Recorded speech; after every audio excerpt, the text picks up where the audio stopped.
प्यारे दोस्तों, बहुत-बहुत स्वागत है आपका अपने चैनल यूजीसी नेट साहित्य दर्पण में। तो फ्रेंड्स, जैसा कि आप जानते हैं कि हम इस चैनल के माध्यम से इकाई 2 का अध्ययन कर रहे थे। आज अभी मैंने स्टार्ट किया है प्रीवियस ईयर क्वेश्चन को, जो कि हमारा 13 नवंबर को एग्ज़ाम हुआ था, उस प्रश्न को मैंने स्टार्ट किया है। तो हम क्वेश्चन नंबर 1 से लेके 51 तक के प्रश्न हमने सॉल्व कर लिए हैं। आज हम यहाँ 52 से क्वेश्चन सॉल्व करने वाले हैं। इन प्रश्नों को लाने का मोटिव मेरा ये है कि मैं आपको ये दिखा देना चाहती हूँ कि इन प्रश्नों के माध्यम से ही आप आगामी एग्जाम के लिए बेहतर अपनी तैयारी कर सकते हैं। इन प्रश्नों को आप गौर से देखिए कि प्रश्न किस टाइप के या किस तरह के पूछे गए हैं, और ये भी देखिए कि ये जितने जो प्रश्न हैं तो वो किस-किस लेसन से हैं, ठीक है? किस इकाई से कितने प्रश्न लिए गए हैं, ठीक है फ्रेंड? क्योंकि मैं चाहती हूँ कि आप इस बार बेहतर तैयारी करें और स्मार्ट वे के साथ करें, ठीक है? तो हमारा यहाँ क्वेश्चन नंबर 52 हम यहाँ पर देख रहे हैं। प्रारंभ करने से पहले प्रश्नोत्तरी को एक बात मैं और कह दूँ कि आप यदि टेलीग्राम पर मेरे जॉइन नहीं है, तो आप टेलीग्राम पर जा कर के यूजीसी नेट साहित्य दर्पण सर्च कीजिएगा। तो और वहाँ पर आप मेरा चैनल का लोगो आएगा, उस चैनल को आप जॉइन कर सकते हैं। तो चलिए चलते हैं प्रश्नोत्तरी की ओर। यहाँ प्रश्न दिया गया है कि आचार्य महाप्रसाद द्विवेदी का अनिस्थिरता शब्द संबंधी विवाद किस लेखक से हुआ था? तो ये बाल मुकुंद गुप्त हैं। अब आप सोचते हैं कि ये प्रश्न कहाँ से पूछा गया है? तो फ्रेंड्स, ये प्रश्न हमारे हमारी जो पुस्तक है गोविंद पांडे और सरस्वती पांडे की पुस्तक है, उसी पुस्तक में आपको ये शब्द, ये जो प्रश्न है वहाँ मिल जाएगा। ठीक है? चलते हैं अगले प्रश्न की ओर। अगला प्रश्न हमारा दिया गया है कि मार्क्सवादी दर्शन के अनुसार निम्नलिखित में से कौन-सा कथन सही है? तो ये आप समझ रहे हैं कि ये प्रश्न कहाँ से होगा? ये प्रश्न हमारे आलोचना विधा से लिया गया है ना? तो इसका हम करेक्ट ऑप्शन देख लेते हैं कि हमारा करेक्ट ऑप्शन इसका कौन है? यहाँ पर हमारे 4 ऑप्शन दिए गए हैं ए, बी, सी, डी करके। तो यहाँ पर आप देख रहे हैं कि हमारा जो करेक्ट ऑप्शन है वो ए नंबर सही दिखा रहा है। ए और बी जो है हमारा सही है। तो आप वीडियो को पॉज़ करके, उम्मीद करती हूँ कि फ्रेंड्स आप वीडियो को पॉज़ करके और आंसर को देख लेते हैं। हम चलते हैं अपने अगले प्रश्न की ओर। हमारा अगला प्रश्न है कि यदि श्रद्धा और मनु अर्थात मनन के सहयोग से मानवता का विकास रूपक है, तो भी बड़ा ही भावमय और श्लाघ्य है। कामायनी के संदर्भ में उपरोक्त कथन किसका है? तो हमें यह देखना है। तो यहाँ पर देखिए 4 ऑप्शन दिए गए हैं, ए, बी, सी, और ये डी नंबर जो हमारा करेक्ट ऑप्शन, ये राइट है। ठीक है? अब आप देखिएगा कि ये प्रश्न जो है किस लेसन से या किस इकाई से दिया गया है, तो आप जानते हैं इकाई 5 में यह तथ्य लगा हुआ है। हम अपना अगला प्रश्न देखते हैं। अगला प्रश्न है कि आचार्य रामचंद्र शुक्ल के अनुसार नाथों की संख्या कितनी मानी गई है? तो ये 9 नाथ माने गए हैं। ये काफ़ी ईज़ी प्रश्न है, क्योंकि ये प्रश्न कई बार एग्ज़ाम में पूछा जा चुका है।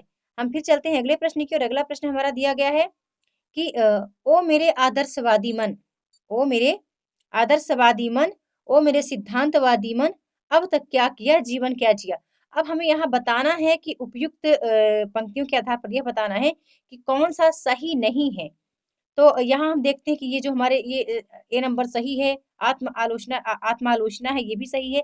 असमंजस की स्थिति है इन पंक्तियों में, ये बात सही नहीं है। हमें ये दिखाना है कि कौन-सा सही नहीं है। फ्रेंड्स, प्रश्न में ऐसा अक्सर पूछा जाता है, तो सही है और सही नहीं है।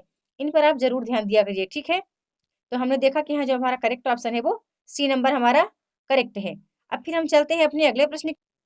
हमारा अगला प्रश्न दिया गया है कि फोर्ट विलियम कॉलेज कलकत्ता के संबंध में निम्नलिखित में से कौन-सा कथन सही नहीं है? तो हम यहाँ देख लेते हैं कि ए नंबर ऑप्शन है कि इस कॉलेज के प्राचार्य जॉन गिलक्राइस्ट थे, ये सही है।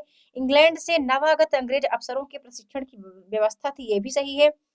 अब यहाँ दिया गया है कि आधुनिक भारतीय भाषाओं की जानकारी नहीं दी जाती थी, तो ये बात गलत है। यदि ये नहीं शब्द को हटा दिया जाता तो ये बात सत्य हो जाती, लेकिन यहाँ दिया गया जो नहीं शब्द है, ये बात यहाँ पर गलत दे दिया गया है, और इसकी स्थापना 1800 में हुई है, ये भी सही है। तो देखिए ये जो प्रश्न है ये सभी हमारे इकाई 2 से प्रश्न लिए गए हैं, इकाई 2 में, और इन तथ्यों को इकाई 4 में भी देखने के लिए मिलता है। ठीक है? तो यदि आप ऐसे पढ़ते हैं प्रश्नों को देख करके कि प्रश्न कहाँ से बन रहे हैं या किस तरह से पूछे जा रहे हैं, तो आपके लिए काफ़ी बेहतर। अगला प्रश्न हमें बताना है कि निम्नलिखित में से कौन-सी दलित आत्मकथाएँ नहीं हैं? तो हम देख लेते हैं, ये भी प्रीवियस ईयर क्वेश्चन से ही लिए गए प्रश्न हैं।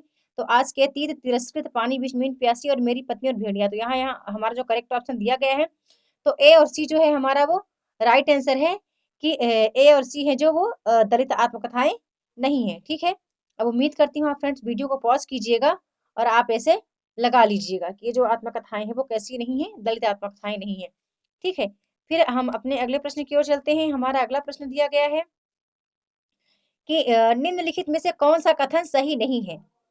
ये इकाई 3 से प्रश्न लिया गया है कि अरस्तु का अनुकरण सिद्धांत प्लेटो के अनुकरण सिद्धांत से सर्वथा भिन्न है। अरस्तु ने स्पष्ट कर दिया है कि कवि और चित्रकार के माध्यम अलग-अलग हैं। प्लेटो के अनुकरण को सभी कलाओं की एकता का सामान्य आधार है, या अनुकरण का अनुकरण सिद्धांत प्लेटो के अनुकरण सिद्धांत का अनुकरण मात्र है। ये कथन जो है क्या है, सही नहीं है। ओके, आप ये नहीं है और है पे आप जरूर ध्यान दीजिएगा। प्रश्न है निम्नलिखित में से कौन सा कथन सही नहीं है, तो आप ये देखिए यहाँ पर आंसर मिलान कर लीजिएगा। अगला प्रश्न दिया गया है कि निम्नलिखित में से कौन सी निबंध की तात्विक विशेषता नहीं है। तो चलिए इसके हम ऑप्शन, तो इसका करेक्ट ऑप्शन है अनुमिति है, विचारात्मकता है, संवादात्मकता है, आत्म व्यंजकता है। तो इसका जो करेक्ट ऑप्शन है फ्रेंड्स, हम देख रहे हैं सी नंबर हमारा सही है। यहाँ हमने प्रश्न देखा, अब आपको देखना है कि ये प्रश्न किस इकाई से लिया गया है। ये प्रश्न है जो वो आपके लिए आईना दिखाने का काम कर रही है। ठीक है, कि आप आगामी एग्जाम के लिए प्रश्न किस तरह का पूछा जा सकता है। हमारा अगला प्रश्न है भवानी प्रसाद मिश्र की कविता सतपुड़ा के घने जंगल में गूढ़ जाति निम्नलिखित में से किनको पाल कर बैठी है। तो करेक्ट ऑप्शन है मुर्गे और तीतर को। फिर हम चलते हैं अगले प्रश्न की ओर। प्रश्न को पढ़ने से पहले एक बात मैं और कह दूं फ्रेंड्स आपको कि हमें लगता है कि हमारा प्रश्न काफी डिफिकल्ट आएगा, या हमें ये लगता है कि हमारी तैयारी कमजोर है, तो ऐसा कुछ नहीं है। बस जो प्रश्न पूछे जाते हैं सब सिलेबस से ही हैं, और जो आपके पास ऑथेंटिक पुस्तकें हैं सभी प्रश्न वहीं से पूछे जाते हैं। बस हमें अपनी तैयारी को मजबूत रखना है। तो हमारा प्रश्न दिया गया है कि सांप्रदायिक विद्वेष और विभाजन की त्रासदी पर आधारित उपन्यास कौन है। तो हम देख लेते हैं इसके जो करेक्ट ऑप्शन दिए गए हैं वो सी और डी सही है। अब आप यहाँ पे सी और डी देख लीजिएगा। ये भी प्रश्न जो है कई बार फ्रेंड्स रिपीट हो चुका है। अभी न्यू सिलेबस अकॉर्डिंग जितने भी एग्जाम हुए हैं उनमें कई बार इस प्रश्न को रिपीट किया गया है। अब हम चलते हैं अगले प्रश्न की ओर।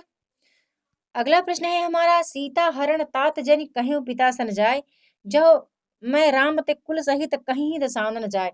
उक्त उद्धरण में कौन सी ध्वनि है। तो इसका करेक्ट ऑप्शन आप देख रहे हैं अर्थांतरण संक्रमित वाच्य ध्वनि। और क्या आप मुझे बता सकते हैं कि ये पंक्ति तुलसीदास की किस कांड से लिया गया है। ठीक है, कमेंट करके आप मुझे बताइएगा, वहां पर इसका आपको सटीक जवाब मिल जाएगा। हम चलते हैं अगले प्रश्न की और अगला प्रश्न हमारा दिया गया है प्रकाशन वर्ष के अनुसार प्रकाशन वर्ष की दृष्टि से निम्नलिखित कविता संग्रहों का हमें सही अनुक्रम लगाना है। तो इसका करेक्ट ऑप्शन बिल्कुल ए बी सी डी सही है। यहाँ बी नंबर देखिए आप, बिल्कुल सही आंसर है इसका। ठीक है, वक्त को ज्यादा जाया ना करते हुए मैं चाहती हूँ कि मैं कम समय में आपको ज्यादा प्रश्न सॉल्व करवा सकूं। ओके, यहाँ मुझे रोटेट करना पड़ रहा है, ऐसा इसलिए है क्योंकि कल हमारे कुछ जो सब्सक्राइबर थे कह रहे थे मैम की जो ये लिखावट है, जो हमारे प्रश्न है वो उनको सही स्पष्ट दिख नहीं रहे थे, इसलिए आज मुझे एग्जाम को ऐसा इस तरह कर। फिर हमारा अगला प्रश्न दिया गया है कि नीचे दो कथन दिए गए हैं जिनमें हमें सत्य असत्य को चुनना है। तो स्थापना दिया गया है कि कृष्ण भक्ति काव्य वृत्ति के उत्कर्ष का दर्शन है, और फिर दूसरा है कि इसलिए उसका पूर्ण स्वाद उज्जवल रस में होता है। तो यहाँ पे फ्रेंड्स हमारे दोनों ही कथन सही हैं। ओके, आर और ए दोनों हमारे सही हैं। कुछ हमारे साथी थे जो कह रहे थे कि मैम जो हमारा फर्स्ट शिफ्ट का एग्जाम था वो काफी डिफिकल्ट था, वो ऐसा कह रहे थे कठिन था, ऐसा बोले कि, तो मुझे ऐसा नहीं लगता है कहीं कोई प्रश्न कठिन था। हम जो भी देख रहे हैं फ्रेंड्स प्रश्न सभी प्रश्न हमारे पढ़े हुए लग रहे हैं। ठीक है, और हमारे सिलेबस से ही लिए गए हैं। अगला प्रश्न है शकुन और डॉक्टर जोशी के अंतर संबंधों पर आधारित कथानक किस उपन्यास में प्रस्तुत किया गया है। तो ये कथन इसका करेक्ट ऑप्शन है ए नंबर आपका बंटी में। फिर चलते हैं अगले प्रश्न की ओर। अगला प्रश्न दिया गया है कि उन्होंने पाश्चात्य नाट्य साहित्य के किताबी ज्ञान को निजी अनुभव और पर्यवेक्षण के खरल में कूट पीस कर सामाजिक दिग्दर्शन का नवीन और तथ्यपरक रसायन तैयार किया। प्रसिद्ध नाटककार जगदीश चंद्र माथुर ने उपयुक्त विचार किस नाटककार के संदर्भ में व्यक्त किया है। तो हमारा करेक्ट ऑप्शन बी नंबर सही है, उपेंद्र नाथ अस्क जी के संबंध में। फिर चलते हैं अगले प्रश्न की ओर। दरअसल ये प्रश्न मैं क्यों लाई हूँ, हमारी एक सब्सक्राइबर हैं, उनका कहना था कि मैम आप 1 से लेके 100 तक सारे प्रश्न करवा दीजिए, सभी प्रश्न करवा दीजिए, वो नोटबुक में नोट कर रही हैं। तो जैसा कि आपको पता है मैं बहुत पहले कह चुकी हूँ कि यदि एक भी विद्यार्थी मुझसे लाभान्वित हुआ तो मेरा यह प्रयास सार्थक है। तो इसलिए मैंने कहा कि मैं जो 10-15 मिनट की वीडियो बनेगी यदि उनके लिए सार्थक हो सकती है तो ये मेरा प्रयास भी अच्छा रहेगा। तो यहाँ हम देख रहे हैं कि प्रकाशन वर्ष के अनुसार निम्नलिखित कहानियों का सही अनुक्रम हमें लगाना है। ये प्रश्न कितनी बार रिपीट हो चुका है फ्रेंड्स, कितना इजी प्रश्न है। यदि ये प्रश्न गलत हो जाए तो बड़ी अतिशयोक्ति की बात होगी। करेक्ट ऑप्शन हमारा यहाँ पे बी नंबर सही है। अब हम चलते हैं अगले प्रश्न की ओर। अगला प्रश्न हमारा यहाँ दिया गया है, निम्नलिखित प्रतीकवादी नाटकों को उनके लेखक के साथ सुमेलित करना है। तो ये देखिए यहाँ पर ये सूची 1 में नाटक दिए गए हैं, यहाँ नाटककार दिए गए हैं। तो आप इसको बहुत अच्छे से मिलान कर सकते हैं। यदि आपको 1-2 ही पता है ना तो मिलान सकते हैं, है ना। यदि 1-2 भी आपको पता है फ्रेंड्स तो आप इसको बहुत अच्छे से मिला सकते हैं। तो ये देखिए हमने ऐसे मिला दिया। अब इसका थोड़ा ऑप्शन भी आपको दिखा देती हूँ। इसका करेक्ट ऑप्शन यहाँ पे आप देख रहे हैं, ए नंबर सही है हमारा करेक्ट ऑप्शन। ठीक है, ए नंबर हमारा सही है। तो आप यदि आपको कहीं लग रहा है, कोई डाउट दिख रहा है, तो आप जाइएगा और वीडियो को उधर पॉज कीजिएगा और इसको आप देख लीजिएगा। ओके, हमारा अगला प्रश्न है, निम्नलिखित कौन सी रचनाएं छायावाद की नहीं है। तो ये जो छायावाद की रचनाएं नहीं है तो कौन कौन सी नहीं है, पथिक और मिलन, बी और सी जो छायावाद की नहीं है किसकी है, ये द्विवेदी युग की रचनाएं हैं।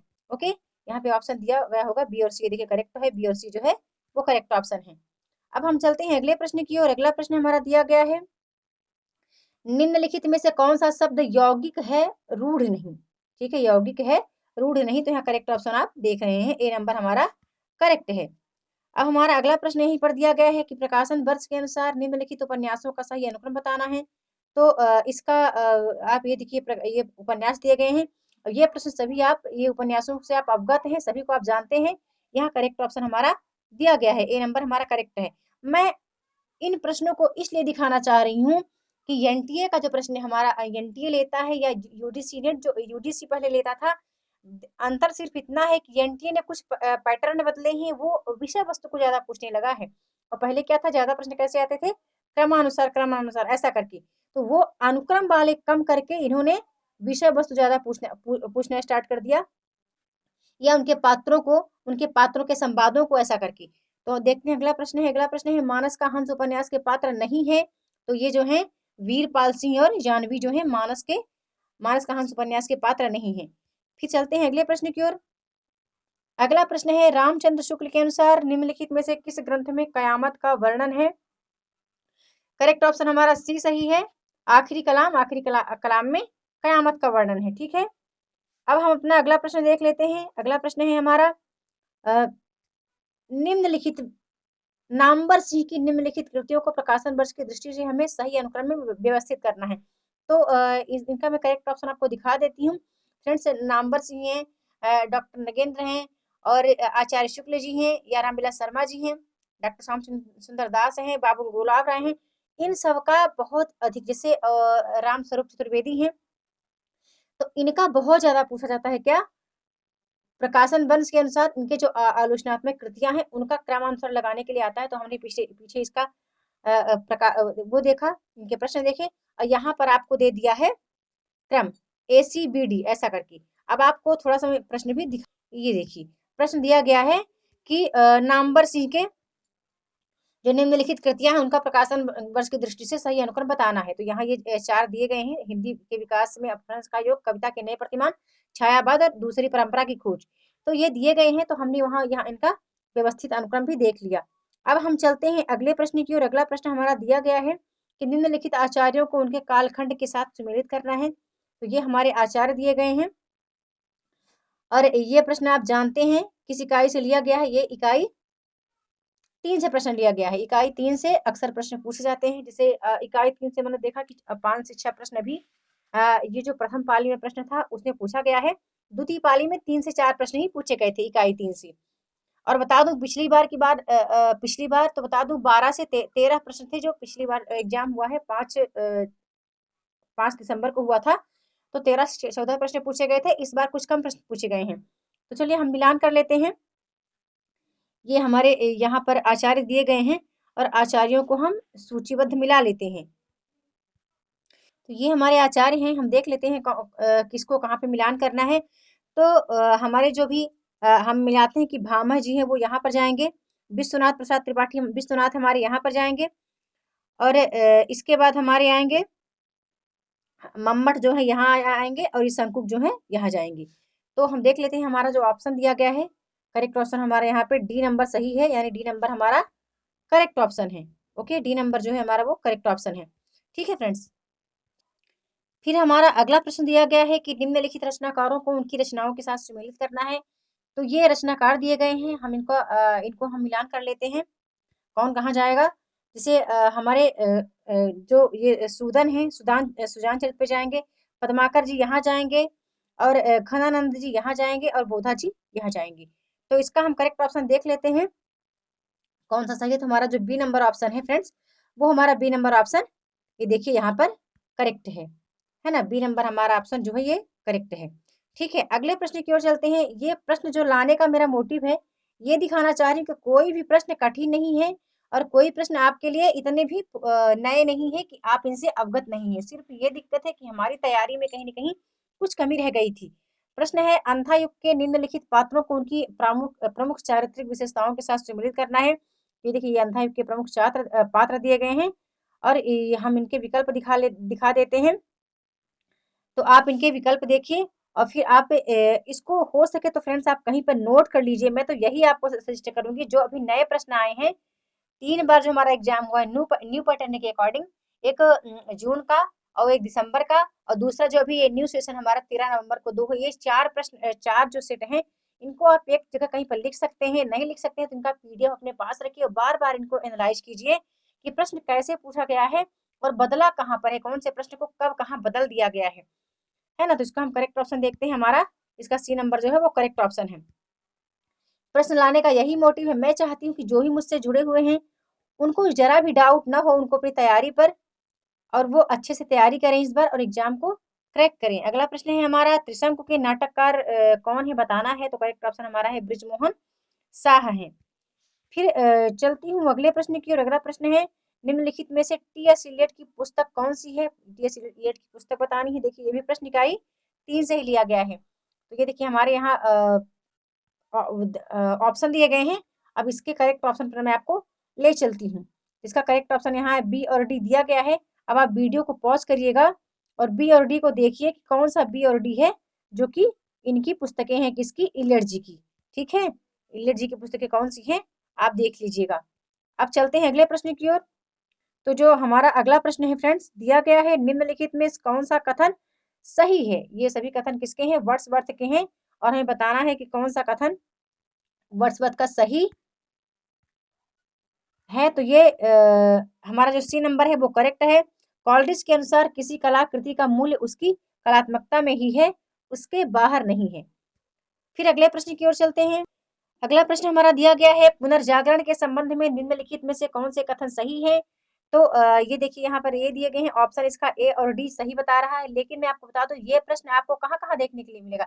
ये प्रश्न आपको मिलेगा इकाई 4 में भी और इकाई 2 में भी। इसलिए कहती हूँ इकाई 2 को आप बहुत अच्छे तरीके से करिए, ताकि आपका जो इकाई 4 है वो भी क्लियर होता रहे। तो ये नंबर हमारा जो है वो करेक्ट है। फिर अगले प्रश्न की ओर चल। अगला प्रश्न है, तारीख निम्नलिखित में से किस भाषा का मूल शब्द है। तो करेक्ट ऑप्शन हमारा दिया गया है बी नंबर है, करेक्ट है, अरबी भाषा का शब्द है। फिर अगले प्रश्न की ओर चलते हैं।